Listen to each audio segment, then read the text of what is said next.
ఆయన హాయ్. ఇప్పుడు సంక్రాంతికి మన తెలుగు నుంచి ఒక 5 మూవీస్ వస్తున్నాయి కదా, అందులో ఏ మూవీ చూస్తారు మీరు? నేనైతే ఏ మూవీ చూస్తానంటే వెంకటేష్ గారి మూవీ చూద్దాం అనుకుంటున్నాను నేను. సైంధవా? సో ఇంకా మనకి గుంటూరు కారము, ఈగలు, హనుమాను, నాగార్జున సినిమా కూడా ఉన్నాయి కదా. అవి ఉన్నా కూడా నేను సైంధవ్ ఎందుకు చూస్తా అంటున్నానంటే, సైంధవ్ థియేటర్లో టీజర్ చూసా నేను, చాలా బాగా నచ్చింది నాకు. బ్యాక్గ్రౌండ్ మ్యూజిక్ కానీ, స్టోరీ కానీ, ఆయన యాక్టింగ్ కానీ నాకు చాలా బాగా నచ్చింది. టీజర్ చూసినా స్టోరీ తెలిసిపోతుంది ఎట్లా ఉంటుందని.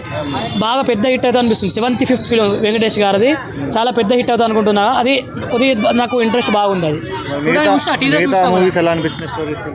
మిగతా మూవీ ఏమొచ్చినాయని హనుమాన్ వచ్చింది, అది కూడా మంచిగా అనిపించింది.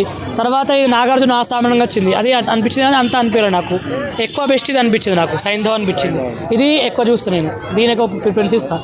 చూడాలి ఇంకా మహేష్ బాబు ట్రైలర్ రిలీజ్ అయితే, టీజర్ రిలీజ్ అవుతుంది, ట్రైలర్ రిలీజ్ అయితే చూడాలి. చూసినాక తెలిసి చెప్తాను అది ఎట్లా. మహేష్ బాబు గుంటూరు కారం గురించి అది అంటే చూస్తా కానీ అంత ఎక్కువ ప్రిఫరెన్స్ చూడం.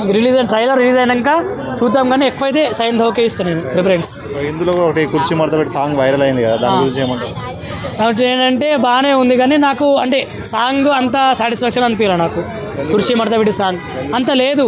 అంటే తమన్ గారు ఓల్డ్ మ్యూజిక్ మంచిగా ఇచ్చిండ్రు మహేష్ బాబు తోటి, దూకుడు కానీ, బిజినెస్ మ్యాన్ కానీ చాలా బాగా ఇచ్చిండ్రు.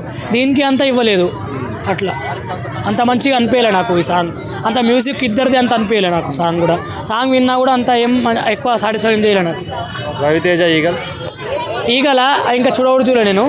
వస్తుంది, అదే వస్తుందా?